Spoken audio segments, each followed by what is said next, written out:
You ask Tiger to solve. This deals with linear equations with one unknown.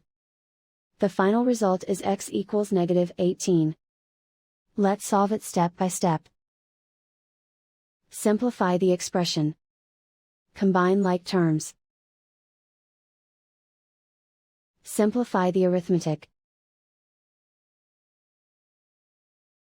Group all constants on the right side of the equation.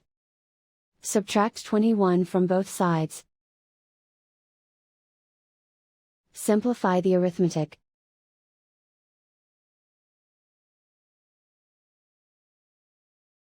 Isolate the x.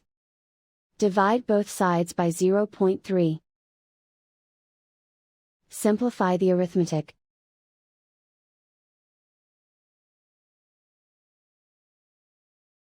And so the final result is x equals -18.